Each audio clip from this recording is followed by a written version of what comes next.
കുറച്ച് കാർഡ് ഉണ്ട്. ഇതൊരു പ്രഡിക്ഷൻ ആണ്, അതെവിടെ ഇരിക്കട്ടെ. ഈ കാർഡ് എന്ന് പറയുന്നത് കുറെ ഡൈസിന്റെ സിമ്പിൾസ് ആണ്. ഡിഫറെന്റ് കളേഴ്സിൽ ഡിഫറെന്റ് ഡൈസ് ഉണ്ട്.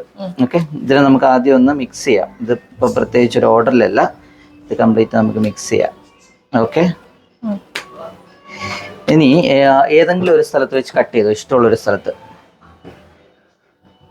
ഓക്കെ, എന്നിട്ട് ഈ കട്ട് ചെയ്ത സ്ഥലത്തുള്ള 3 കാർഡുകൾ ഞാൻ ഇവിടെ എടുത്തു വെക്കുകയാണ്. കംപ്ലീറ്റ്ലി റാൻഡം ആയിട്ട് വരുന്നതാണല്ലോ അല്ലേ? ഇത് ഇവിടെ ഇരിക്കട്ടെ. ഇനി ബാക്കിയുള്ള കാർഡുകൾ ഞാനിങ്ങനെ 3 ഗ്രൂപ്പായിട്ട് വെക്കുകയാണ്. ഇനി 1-നും 9-നും ഇടയിൽ ഒരു നമ്പർ പറയാൻ പറഞ്ഞാൽ ഏത് നമ്പർ ആയിരിക്കും പറയാ? 3. മാറ്റണോ? വേണ്ട. ഉറപ്പാണോ? അപ്പോൾ ഓരോ ഗ്രൂപ്പിൽ നിന്നും 3 കാർഡുകൾ എടുത്തിട്ട് താഴെ വെക്കുകയാണ്. 1 2 3.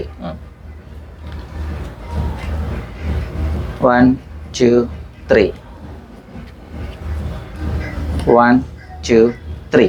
ഓക്കെ, ഇപ്പോൾ നമ്മൾ ഷഫിൾ ചെയ്ത മിക്സ് ചെയ്ത കാർഡിൽ നിന്ന് റാൻഡമായിട്ട് വന്ന 3 കാർഡുകളാണ്.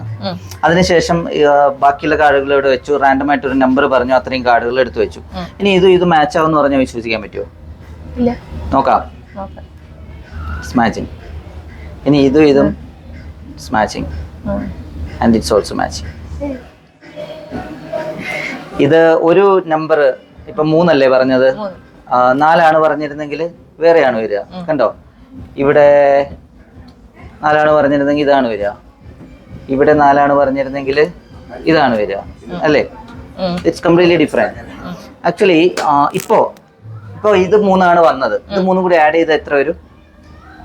3 2 5 5 5 11. അപ്പൊ 6 കൂടി 11 11 22 അല്ലേ? ഞാനൊരു പേപ്പർ, ഒരു എൻവലപ്പ് ഇവിടെ വെച്ചിരുന്നു അല്ലേ? സി, ഇത് നമ്മൾ നോക്കിക്കഴിഞ്ഞാൽ ഇതിനകത്ത് വേറെ ഒന്നുമില്ല. സി, ഇത് പറയുന്നത് total will be 22. C, it's correct. Yes.